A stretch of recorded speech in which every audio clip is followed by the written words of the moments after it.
नमस्कार. आवाज माझा वृत्तवाहिनीत आपल्या सगळ्यांचं स्वागत. वळीवरच्या काही ठळक घडामोडींकडे. ठाण्यात भाजपा कार्यकर्त्यांनी केलं रस्त्यावरील खड्ड्यात वृक्षारोपण. महापालिका शाळांमध्ये आवश्यकतेनुसार पायाभूत सुविधा उपलब्ध करून देण्याचे महापौरांचे आदेश. आणि पालिकेच्या अतिक्रमण कारवाई दरम्यान कर्मचारी आणि फेरीवाल्यांमध्ये पुन्हा हाणामारी. आपलं शहर स्वच्छ, सुंदर आणि नेटनेटकं ठेवणं ही आपली जबाबदारी आहे, हो ना? मग उचला फोन आणि विना परवाना होर्डिंग्स, बॅनर्स कुठे दिसले तर 1800-222-108 या टोल फ्री क्रमांकावर कळवा किंवा 7506946155 या भ्रमणध्वनीद्वारे आपली तक्रार नोंदवा किंवा महापालिकेने तयार केलेल्या स्टार ग्रेड ॲप्लिकेशनद्वारे आपली तक्रार नोंदवा. त्याची दखल त्वरित घेतली जाईल. ठाण्यातील 3 पेट्रोल पंप येथील पडलेल्या खड्ड्यांमुळे भाजपा कार्यकर्त्यांनी त्याच खड्ड्यांमध्ये वृक्षारोपण करून ठाणे महानगरपालिका आणि सत्ताधारी शिवसेनेचा निषेध केला. सत्ताधारी आणि ठाणे महापालिकेला वारंवार पत्रव्यवहार करून देखील रस्त्यावर पडलेल्या खड्ड्यांसंदर्भात दखल घेतली जात नाही, म्हणून भाजपातर्फे हे आंदोलन करण्यात आलं. विशेष म्हणजे आंदोलनापूर्वी वाहतूक शाखेकडून हे खड्डे तात्पुरत्या स्वरूपात बुजवण्याचा प्रयत्न करण्यात आला. एकीकडे ठाणे शहर स्मार्ट सिटीकडे झेप घेत असतानाच दुसरीकडे ठाणे शहरातील 50% रस्त्यांवर खड्डेच खड्डे पडलेत. या खड्ड्यांचा नाहक त्रास ठाणेकरांना सहन करावा लागतोय. तसंच शहरांमध्ये पडलेल्या या खड्ड्यांमुळे काही ठिकाणी अपघाताचं प्रमाण वाढलेलं पाहायला मिळतंय, असं मत आंदोलन करणाऱ्या भाजपा कार्यकर्त्यांनी व्यक्त केलं.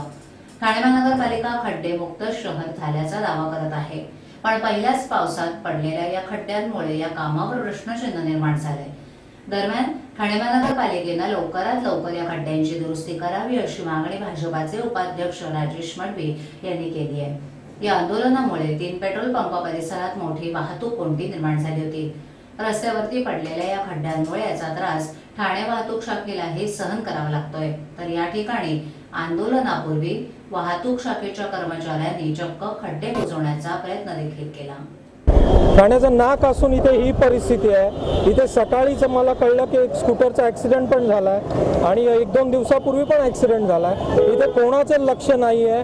एवढे मोठे खड्डे इथे पडलेले आहेत, ते त्वरित युद्ध पातळीवरती हे बुजवायला पाहिजे. इथे गर्भवती महिलांचं गुंजोतीकर हॉस्पिटल आहे, तरी कोणाचं इथे लक्ष नाही आहे. तर माझी प्रशासनाकडे रिक्वेस्ट असेल की सगळं बाजूला ठेवून हे खड्डे किंवा इतर जे खड्डे आहेत गोखले रोडवरती आहेत, कोपरी रोडला आहे, तिथे गजानन महाराज मंदिर, ते तुम्ही युद्ध पातळीवरती बुजवा. आतापर्यंत काय सेनेच्या भूमिकेवर काय मत आहे? आता सत्ता जी आहे सेनेकडे आहे, महापालिका त्यांच्या हातात आहे, कुठेतरी लक्ष विचलित आहे का? त्यामध्ये जो सत्ताधारी पक्ष आहे त्यांनी स्वतः फिरून इथे बघायला पाहिजे. जे मुख्य रस्ते आहेत तिथे काय परिस्थिती आहे, तिथे तुम्ही स्वतः येऊन बघा काय परिस्थिती आहे. हे रस्ते लवकरात लवकर बुजवले नाहीत तर इथे आपल्याला श्राद्ध करायला लागेल. आणि गणपती आहेत जवळ, गणपतीच्या मूर्तीला इथून बऱ्याच मूर्त्या जातात. इथे गणपतीची मूर्ती भंगली पुढे तर किती मोठा विषय इथे होऊन जाईल. तर त्वरित वाहतूक शाखेने येऊन इथे खड्डे बुजवण्याचे प्रयत्न केला, काय हा प्रकार आहे? मला वाटतं ह्याच्यात प्रत्येकाची जबाबदारी आहे, प्रत्येकाने ती पार पडायला पाहिजे. हे त्यांच्याकडून पण तिथे त्यांना पत्र जायला पाहिजे होतं की शहरातले जिथे जिथे मुख्य रस्ते आहेत ते तुम्ही व्यवस्थित करायला पाहिजे. आतापर्यंत खड्डे जे खोदतात ते वृक्षारोपणासाठी, पण तुम्ही आयत्या खड्ड्यामध्ये वृक्षारोपण केलंय, काय एकंदरीत इथून वृक्षारोपण करून त्यांना संदेश जायला पाहिजे. जर तुम्ही वृक्षाची जशी निगा करता तशी इथून माणसं जातात, त्यांच्यावर लहान मुलं असतात, गर्भवती महिला आहेत, सिनियर सिटीजन आहेत, उद्या त्यांचा ॲक्सिडेंट झाला तर इथे किती मोठा प्रकार होऊन जाईल. तर त्याची निगा राखता तर या गोष्टीची पण तुम्ही निगा राखता. अनेक ठिकाणी खड्डे पडलेले आहेत, ठाणेकरांचं लक्ष जे आहे ते खड्ड्यांमध्ये दिसतं, पण सरकारचं महासत्ता जी आहे शिवसेनेची त्यांचं लक्ष नाही काय? त्यांचंच लक्ष इथे वेधायचं आहे. जर आपण वृक्ष लागवडीचा हा सप्ताह आहे त्या ह्याच्यात त्यांनी इथे पण लक्ष त्यांचं वेधावं आणि त्या ज्या वृक्ष लागवडी बरोबर याकडे पण ज्या बेसिक सुविधा आहेत त्याच्याकडे तुम्ही लक्ष द्या. स्वतः फिरा सगळ्या रस्त्यांवरती, कुठे काय परिस्थिती बघा आणि त्वरित ते खड्डे बुजवून टाका. नगरसेवकात लक्षवेधी या वेळेस सभागृहात मांडले होते का, आणि आता सभागृह आता पुढच्या ह्याच्यात आहे, कशा प्रकारे लक्षवेधी असतात? त्या यामध्ये नक्कीच जर हे आत्ताची जी सभा आहे तोपर्यंत जर हे बुजवले नाही तर नक्कीच त्याच्याबद्दल लक्षवेधी मांडण्यात येईल. साहेब, एकीकडे सत्ताधारी पक्ष ठाण्यातला स्मार्ट सिटी म्हणून घोषित करतोय आणि दुसरीकडे असे गड्ड्यावरती रस्ते पडतात, तर एकंदरीत कंत्राटदार किंवा असे मिलीबिजली सरकार किंवा असं खड्डे पडले आहे का? हा खरंच रिसर्चचा विषय आहे. त्याच्यात तो तर नंतरचा राहील. पहिला जे ह्याच्यातले पदाधिकारी आहेत त्यांनी स्वतः फिरून बघावं तिथे काय परिस्थिती आहे आणि त्याच्यानुसार लवकरात लवकर उपाययोजना करावी. म्हणजे सर, आपली मेसेज इथली नगरसेवक आहे, काय प्रयत्न अजूनपर्यंत आपण केले या संदर्भात? या संदर्भात आम्हाला हे कळल्यानंतर लगेचच मी त्यांना कळवलं की लवकरात लवकर आपण इथे रस्त्यांचं हे करा, पण जी टेंडर प्रक्रिया आहे ती किचकट आहे, त्याच्यामुळे वेळ लागेल असं मला कळलं. पण माझ्या मते हे काम तुम्ही युद्ध पातळीवर करा, ते सगळे बाजूला ठेवून पहिला काम करा, नाहीतर उद्या ऍक्सिडेंट वगैरे झाले तर खूप हे पडेल. तेव्हाचा चिंग्या तसाच होता.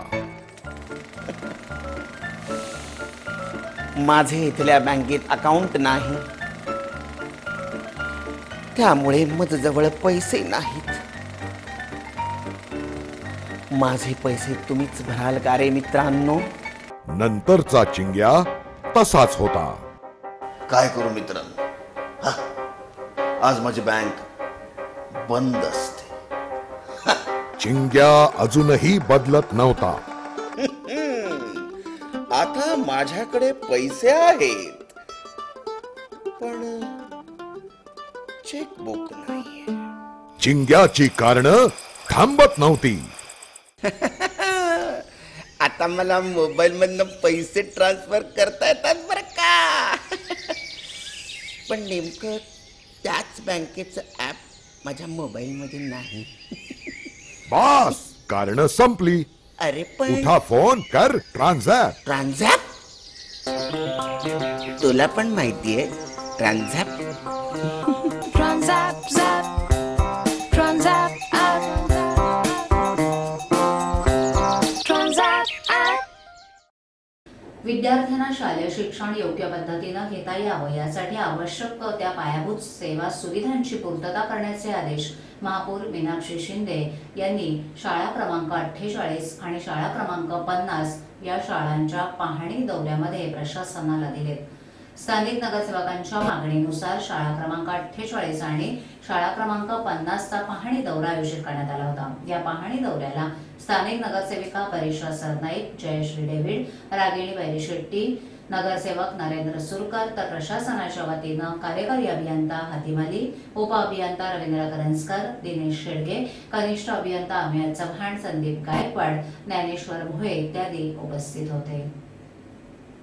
महापालिका शाळा क्रमांक 48 आणि 50चा पाहणी दौरा करून शाळांच्या मुख्याध्यापिका रेखा भामरे आणि स्वाती देवेकर यांच्याशी चर्चा करून शाळा क्रमांक 48 मध्ये मागील बाजूला आरसीसी भिंत बांधणं, वाढीव शौचालय सीट्स उपलब्ध करणं, आवश्यकतेनुसार पंखे बसवणं, उद्यान तयार करणं आणि कायमस्वरूपी उपाययोजना म्हणून नवीन शाळा इमारत बांधणं, तर शाळा क्रमांक 50 मध्ये संगणक कक्ष उभारणं, शौचालय दुरुस्ती करणं, नवीन पत्रे बसवणं, नळ कनेक्शन, कपाट पुरवणं इत्यादी कामं तातडीनं करण्यासंदर्भात महापौरांनी आदेश दिलेत.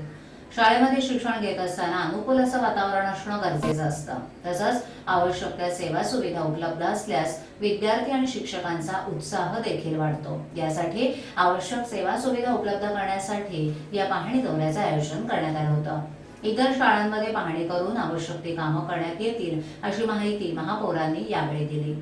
स्थानिक नगरसेवकांनी केलेल्या मागणीची महापौरांनी तातडीनं दखल घेऊन शाळांमधील कामांबाबत कार्यवाहीचे आदेश दिल्याबद्दल स्थानिक नगरसेवक आणि शालेय शिक्षकांनी त्यांचे आभार मानले.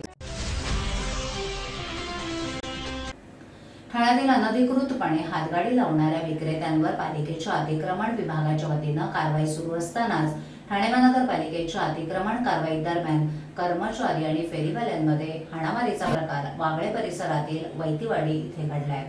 ठाणे महानगरपालिकेच्या अतिक्रमण विभागाच्या वतीनं ठाण्यातील हातगाडी तसंच फेरीवाल्यांवर पुन्हा एकदा कारवाईला सुरुवात झाली आहे. महानगरपालिकेच्या अतिक्रमण पथकाने फेरीवाल्यांच्या विरोधात आणि अनधिकृत टपरीवाल्यांच्या विरोधात मोठी कारवाई करताना हा प्रकार घडलाय.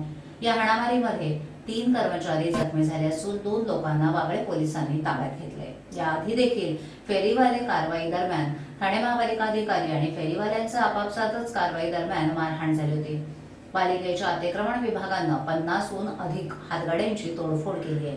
सदरच्या गाड्यांची तोडफोड केल्यानंतर परिसरात मोठ्या प्रमाणावर पोलीस बंदोबस्त तैनात करण्यात आला आहे.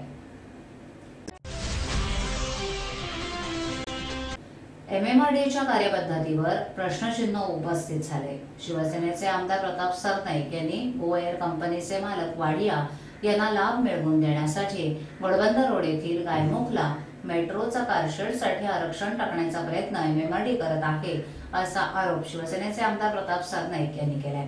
या संदर्भातील एक निवेदन मुख्यमंत्र्यांना प्रताप सरनाईक यांनी दिलं आहे. मेट्रोच्या कारशेडसाठी गायमुख येथील वाडिया यांच्या जागेवर पालिकेचं आरक्षण टाकणार असल्यानं ठाणे महापालिकेचं मोठ्या प्रमाणावर नुकसान होणार असून वाडिया यांना फायदा होणार आहे. तसंच शेतकऱ्यांनाही मोबदला मिळणार नसल्यानं त्यांच्यावरही अन्याय होणार असल्याचं आमदार सरनाईक यांनी म्हटलंय. त्यामुळे वाडिया यांच्या वैयक्तिक फायद्यासाठी गायमुख इथे कारशेडचं आरक्षण टाकण्याचा प्रयत्न करणाऱ्या MMRDAच्या अधिकाऱ्यांची चौकशी करावी, अन्यथा शेतकऱ्यांच्या हितासाठी आपल्याला सरकारच्या विरोधात रस्त्यावर उतरून वेळ पडल्यास आंदोलन करावं लागेल असा इशारा ओळा माशिवडा विधानसभा क्षेत्रातील शिवसेनेचे आमदार प्रताप सरनाईक यांनी दिलाय. महाराष्ट्र शासनानं दिनांक 1 जुलै ते 7 जुलै 2017 या कालावधीत 4 कोटी वृक्ष लागवड मोहीम राबवण्याचा निर्णय घेतला आहे. या निमित्तानं Mangesh Sagare Republican Party of India महासचिव ठाणे शहर जिल्हा यांच्या नेतृत्वाखाली Rambhau Tayade Republican Party of India जिल्हाध्यक्ष ठाणे शहर माजी नगरसेवक ठाणे महानगरपालिका यांचा वाढदिवस ठाणे शहरात विविध विभागात वृक्षारोपण करून साजरा करण्यात आला. यासोबतच सामाजिक उपक्रमातून येऊर येथील स्वामी विवेकानंद अनाथाश्रमातील विद्यार्थ्यांना अन्नदान करण्यात आलं. तर वागळे इस्टेट येथील कामगार हॉस्पिटलमधील रुग्णांना फळं वाटप केलं. यावेळी रामभाऊ तायडे ठाणे शहर रिपब्लिकन पार्टी ऑफ इंडिया जिल्हाध्यक्ष उपस्थित होते. ठाणे वन विभागाने अंबरनाथ तालुक्यातील मांगरूळ परिसरात उपलब्ध करून दिलेल्या 80 एकर जागेवर आज शेकडो विद्यार्थी संस्थांचे कार्यकर्त्यांनी 1 लाख रोपांची लागवड करून एक वेगळा संदेश दिलाय. खासदार डॉक्टर श्रीकांत शिंदे यांच्या पुढाकारानं श्री मलंगगड परिसरातील मांगरूळ आणि वसार गावात वृक्षारोपणाचा कार्यक्रम आखण्यात आला होता. पालकमंत्री एकनाथ शिंदे, जिल्हाधिकारी डॉक्टर महेंद्र कल्याणकर, मुख्य वन संरक्षक सुनील लिमये इत्यादींच्या उपस्थितीमध्ये हे वृक्षारोपण पार पडलं. यावेळी युवासेना प्रमुख आदित्य ठाकरे यांचीही उपस्थिती होती. आजच्या ठळक घडामोडी शेवटी पुन्हा एकदा. ठाण्यात भाजपा कार्यकर्त्यांनी केलं रस्त्यावरील खड्ड्यात वृक्षारोपण. महापालिका शाळांमध्ये आवश्यकतेनुसार पायाभूत सुविधा उपलब्ध करून देण्याचे महापौरांचे आदेश. आणि पालिकेच्या अतिक्रमण कारवाई दरम्यान कर्मचारी आणि फेरीवाल्यांमध्ये पुन्हा हाणामारी. आपल्या विभागातील काही सूचना अथवा समस्या असल्यास आमच्यापर्यंत जरूर पोहोचवा. आम्ही तुमचा आवाज नागरिकांपर्यंत नक्की पोहोचवू. आम्हाला संपर्क करण्यासाठी आमचा पत्ता आवाज माझा 103 सायलेक आदर्श नगर समोर कोलगाड रोड ठाणे पश्चिम. आमचा दूरध्वनी क्रमांक 9773503326. आमचा ईमेल ID awazmaza.tvnews@gmail.com. आवाज माझावरील एखादी बातमी पाहिजे राहून गेली असल्यास युट्यूबवरही तुम्ही पाहू शकता. तर मग उद्या पुन्हा भेटू याच वेळी याच ठिकाणी काही नवीन घडामोडींसह आवाज माझा वृत्तवाहिनीत. तोपर्यंत नमस्कार.